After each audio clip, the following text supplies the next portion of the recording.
안녕하세요. 맹경제TV 맹경제 목사입니다. 우리 주사부TV 안성희 소장님 나오셨습니다. 안녕하세요. 네, 안녕하세요. 오늘 우리 안성희 소장님께서 알코올 중독의 폐해에 대해서 구체적으로 말씀해 주실 겁니다. 잘 경청하시고요. 주변에 알코올 중독으로 고생하는 분들 꼭 전해 주시기 부탁드립니다. 말씀 부탁드립니다. 네, 감사합니다. 벌써 꽤 지난 이야기네요. 그 이주질이라는 코미디언이 있었습니다. 그 폐암에 걸려가지고 다 죽기 직전에 방송에 출연해 많은 메시지를 전달했습니다. 소위 이주일 신드롬이 거세게 불었습니다. 작심 3일이라던가요. 매년 정초 금년 결심도 2월이면 눈 녹듯 사라지고 담배 판매량은 전월 수준을 회복하는데 그럴 기미가 전혀 보이지 않아 담배 인상공사가 죽을 맛이라고 했습니다. 그 이유는 폐암 말기의 코미디언 이주일 씨가 산소 마스크를 쓴 채 TV에 등장해 내 꼴 되지 않으려면 제발 담배 끊으세요라는 애절한 절규가 애원가들에게 큰 충격을 주어 너도 나도 금연을 시도했고 또 성공했기 때문이랍니다. 이를 계기로 금연 피해가 연일 보도되었습니다. 어떤 장소, 어떤 모임에 참석해도 흡연자의 설 자리도 없었습니다. 흡연자는 야만의 취급을 받습니다. 가족에 있을 구박을 어떠합니까? 흡연은 곧 폐암, 폐암은 사망이라는 등식이 설립된 이주 효과였습니다. 그래서 많은 사람들이 금연을 시도했고 성공하기도 했고 또 실패하기도 했습니다. 우리나라에는 금연을 위해 시, 군, 보건소마다 금연 클리닉이 설치되어 있습니다. 여기에 막대한 국민 세금이 투입됩니다. 그러나 알코올 중독 예방이나 치료를 위한 정부의 도움은 고작 인구 60만 이상 도시에 설치된 알코올 중독 상담센터가 유일합니다. 그것도 정부나 지자체 예산으로 설치하는 것이 아니라 사회복지기관이나 민간단체에서 설치해야 합니다. 그마저 설치되지 않은 시군이 허다합니다. 설치되었다가 폐쇄된 것도 많습니다. 그 운영도 알코올 중독 전문가가 아닌 사회복지사가 담당하고 있어 그 효과를 기대하기가 어렵습니다. 종사자들도 더 대우가 좋은 곳으로 가기 위해 거쳐가는 징검다리 정도로 여깁니다. 저렴한 금융에 직업 안정성으로 오는 불안 때문에 곧 다른 기관으로 이직을 하곤 합니다. 그래서 저는 이렇게 말합니다. 담배를 끊지 못하고 계속 피우면 폐암으로 걸려 죽는다. 술도 끊지 못하고 계속 마시면 간경화해서 암으로 발전되어 간암으로 죽는다. 근데 한번 생각해 보자는 겁니다. 남편이 담배 안 끊는다고 이혼하는 아내를 보았습니까? 아빠가 담배 못 끊는다고 가출하는 아이들을 보았습니까? 담배 때문에 직장을 잃고 실업자가 된 사람 보았습니까? 담배값으로 가산을 탕진한 사람을 보았습니까? 다들 그런 사람은 못 보았다고 말합니다. 그러면 알코올은 어떠합니까? 지난번 저는 알코올 중독자가 계속 술을 마신다면 40%는 5년 이내에 사망한다고 말했습니다. 물론 간질환이 있는 경우에 해당됩니다. 담배나 술 모두 계속하면 사망에 이르는 것은 동일한데 왜 알코올이 더 문제인가요? 알코올 하면 간질환이고 담배 하면 폐암인데 어느 것이 빠르고 느리고가 문제가 아닙니다.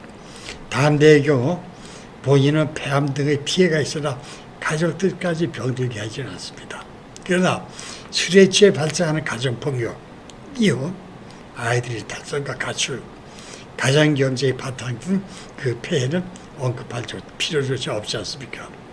알코올 중독은 니코틴 중독과 전혀 문제가 다릅니다. 흡연의 경우 주위 사람들이 간접 흡연으로 피해를 입는 것은 사실입니다. 그러나 주위 사람들, 특히 가족들이 흡연자의 질병으로 고통받지는 않습니다. 폐암으로 환자가 된 사람이나 다른 질병으로 환자가 된 사람이나 환자 가족의 고통은 동일합니다. 그러나 알코올 중독자의 경우에는 이와는 문제가 전혀 다릅니다. 알코올 중독은 사회병이며 중독자와 관계된 모든 사람들을 병들게 하는 공동의존증을 유발하는 가족병이라는 사실을 이해하면 문제는 달라집니다. 이 가족병에 대해서는 나중에 자세히 제가 설명을 드리겠습니다. 그 소련 공산체제가 무너지고 러시아가 탄생했습니다. 물론 사회주의 소련을 무너뜨린 것은 자본주의 경제의 힘은 부정을 할 수 없으나 일부 사회학자들은 이렇게 주장을 합니다. 소련 사회주의를 무너뜨린 것은 보드카라고요. 소련에 3불이 있는데 그것은 바로 러시아 마피아와 러시아 정교 그리고 보드카였습니다. 이것은 어느 정부, 어느 정권도 강력한 공산 정권도 없앨 수 없었습니다. 그래서 3불이라고 했습니다. 한때 소련 경제가 최악으로 치닫던 시기에 루블화 가치가 폭락하여서 돈으로 살 수 없는 생필품도 보드카만 있으면 얼마든지 구할 수 있었다는 겁니다. 물물교환이 가능했습니다. 자본주의 경제가 도입되고 철의 장막이 거치자 선교사들도 러시아로 들어가기 시작했습니다. 러시아로 파송된 선교사 한 분이 저를 찾아왔습니다. 그분은 저의 도움을 요청했습니다. 그분이 선교하는 도시 외곽에 빈민촌이 형성되어 있으며 우범지대로 지방정부에서도 손쓸 수 없는 곳이 되어 있으며 시체를 옆에 놓고 보드카를 마시고 싸움질하는 것이라고 얘기를 했습니다.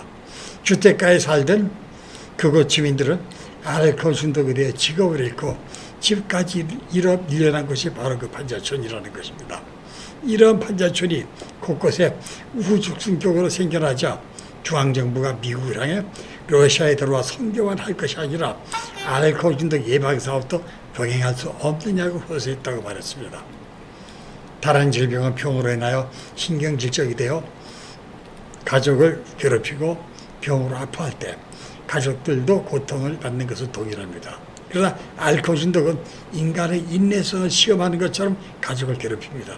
그래서 전문가들은 자신은 알코올 중독자가 아니며 얼마든지 술을 끊을 수 있는데 병원에 강제 입원시켰다고 원망하는 환자들에게 이렇게 말합니다. 이래도 나를 정신병원에 입원 안 시킬래?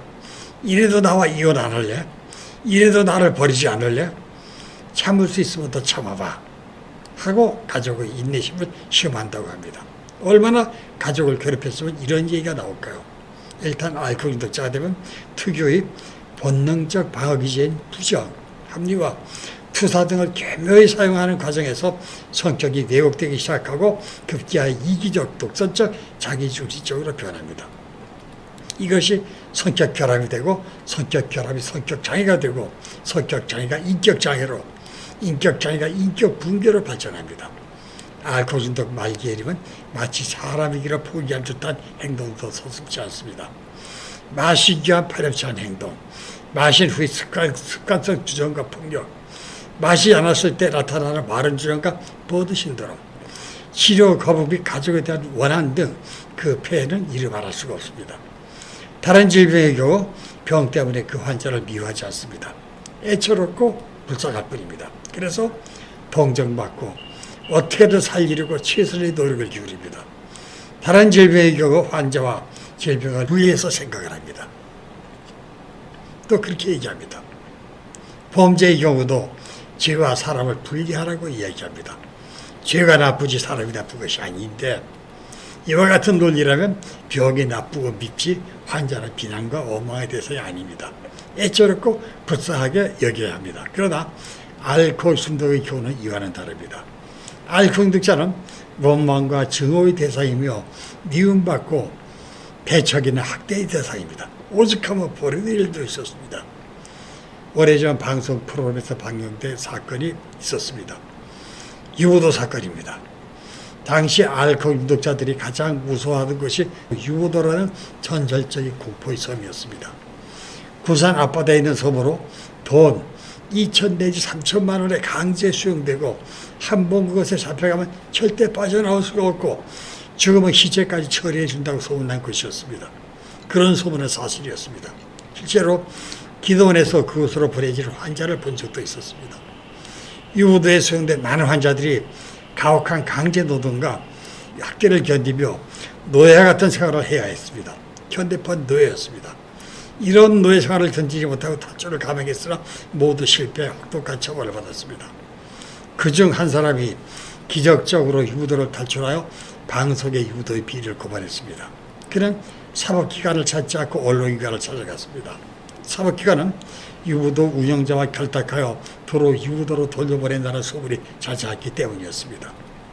제보를 받은 언론기관은 급히 특별치료팀을 꾸리고 보건소와 경찰을 대동한 다음 긴급 취재에 나섰습니다. 열악한 환경, 가혹한 강제노역, 죽은 자들을 안매장하는 공동묘지 등 유도의 실체가 폭로되자 이를 시청한 시청자들은 큰 충격에 휩싸였습니다. 그래야 사법당국이 조사에 들어갔고 유도에 잡혀있던 현대판 노예 신세였던 환자들은 집으로 돌아갔습니다. 결국 유도는 폐쇄되었고 관계자들은 구속되었습니다. 이런 사실은 아직도 알코올 중독자들의 아픈 전설로 남아있습니다. 유도 사건이 발생하기 오래전 모 방송 고발 프로에 금주 기도원의 비리와 폭행 등이 보도되었습니다. 강제격리, 폭력, 가혹행위, 비인격적 대우 등이 드러나 공분을 불러일으켰습니다. 방송을 나가는 담당 PD 후일담입니다. 완전히 뒤통수를 맞은 기분이었습니다. 방송이 나가고 격려나 칭찬을 기대했는데 칭찬은커녕 항의 전화가 빗발쳤습니다. 기도원장과 우리가 짜고 환자를 강제히 격리시켰다고 또 방치한다고 매도하며 알코올 중독자를 겪어보지 않은 당신들이 우리 사정을 어떻게 아느냐는 것이었고 더 기가 막힌 것은 그것이 어디냐는 것입니다. 자기 남편을 그곳에 보내겠다는 겁니다. 인간이기를 포기해야 하는 곳이라고 보도했는데도 말이죠. 흡연은 물론 간접 흡연으로 주위 사람들도 고통을 받습니다. 그러나 알코올 중독은 환자 본인은 물론 그와 관계된 모든 사람들을 병들게 하고 파괴하는 무서운 질병입니다. 가족병인 것입니다. 가족에 대한 것은 다음 기회에 자세히 설명하겠습니다. 한번 알코올 중독자가 되면 사회로의 복귀가 정말 어려운 것일까요? 먼저 저의 경험담을 소개합니다. 오래전 음성꽃동네 인국자율병원 정신과에서 알코올 중독자들을 위한 치료 강의를 한동안 한 적이 있었습니다. 그곳에서 알게 된 수녀님과 수사님들을 동행하여 노숙자들을 만난 적이 있었습니다. 꽃동네에서는 매주 목요일이면 어김없이 오후 8시에 구급차와 구호물품을 가지고 서울역 광장에서 알코올 중독자들과 상담을 실시합니다. 그리고 9시에 원하는 사람을 데리고 영등포역으로 자리를 옮겨 다시 상담을 합니다. 영하 15도를 오르내린 혹한기에 노숙자들은 서울역 지하도에서 노숙을 합니다. 그들은 꽃동네 수사와 수녀님들의 권고에 순종하여 음성 꽃동네로 가면 따뜻한 잠자리에 따뜻한 밥에 온수가 쏟아지는 욕탕에서 마음껏 몸도 씻을 수 있는데 그들은 그것을 꺼립니다. 어쩌다 수사와 수녀님들을 따라 꽃동네에 가도 일주일을 못 견디고 다들 도망친다고 합니다. 왜 그럴까요? 세상에서 가장 편하고 쉬운 직업이 무엇인 줄 아십니까? 그것은 거지라고 합니다. 쉬고 싶으면 쉬고 자고 싶으면 자고 먹고 싶으면 먹고 구걸하여 먹고 마시고 그러다 보니까 이보다 좋은 직업이 이 세상에 없습니다. 또 없다고 합니다. IMF가 들어닥치자 많은 사람들이 노숙자가 되어 서울역으로 몰려들었습니다. 사람 통행량이 많은 곳이어서 구걸하기에 필요했기 때문이었습니다. 노숙의 고통과 스트레스를 잊기 위해 술에 빠지게 되었고 그들 거의 모두가 알코올 중독자가 되었습니다. 그곳에서의 자유가 아닌 방종과 무질서 그리고 이미 게으름이 타성이 된 그들은 꽃동네의 생활 규칙을 견딜 수 없었습니다. 이런 사람들의 재활을 손 놓고 그냥 보고만 있어야 합니까? 병원 중독이라는 용어가 있습니다. 인권을 유난히 강조한 정권이 들어서면서 정신병원에도 인권 바람이 불기 시작했습니다. 자유의지로 자발적으로 입원한 환자는 자기가 원하면 언제든지 퇴원할 수 있습니다. 알코올 중독 치료는 교육이 가장 효과적이라는 견해가 의학계의 정설로 굳어졌는데도 정신보건복지법의 제정으로 치료 교육을 강제할 수 없습니다. 환자 스스로 원해야 교육을 받을 수 있습니다. 아무도 그들을 강제할 수 없습니다. 함부로 손댔다가는 그들의 신고로 관계기관의 조사를 받아야만 합니다. 그래서 간호사와 보호사는 그들을 인도의 불가촉 천민치고를 해야 한다고 탄식을 합니다. 누구도 어느 부위도 손댈 수 없는 사람들이라는 겁니다. 알코올 중독자들은 고의적 무지를 추구하는 경향이 강합니다. 고의적 무지추결한 알코올 중독이 무엇인지 알면 들어와서 마시지 못하니까 마시기 위해서는 술의 위험성과 인체에 끼치는 해로움을 몰라야 마음 편히 마실 수 있으니까 가르쳐 주어도 배우려 하지 않고 의식적으로 무지 상태를 추구하는 경향이 강합니다. 그런 그들에게 자유의지로 교육을 받으라는 것은 마시기 위해 사는 사람들에게 삶을 포기하라는 선언과도 같습니다. 알코올 중독자들이 마시는 것을 포기하는 것은 삶을 포기하는 것과 같은 것이니까요. 그래서 생활보호 대상자가 된 그들은 세상으로 나와 마시다가 몸이 힘들어지고 돈이 떨어지면 제발로 병원을 찾습니다. 그곳에 가면 약 주고 밥 주고 잠자리를 제공해 줍니다. 여기에 익숙한 환자들은 이 굴레에서 벗어나지 못합니다. 이것이 말하는 소위 병원 중독입니다. 이렇게 자신의 삶을 포기하고 술에 인생을 맡기는 알코올 중독이라는 병의 폐해를 하루빨리 끊어야 할 것입니다. 알코올이 우리들 건강에 해치는 해는 다음 각 신체 부위별로 자세히 설명할 것입니다. 예, 여기서 마치고 다음 시간에는 알코올의 두 얼굴에 대해서 말씀을 드리겠습니다. 예, 감사합니다. 수고하셨습니다. 오늘은 여기까지 하겠습니다. 감사합니다.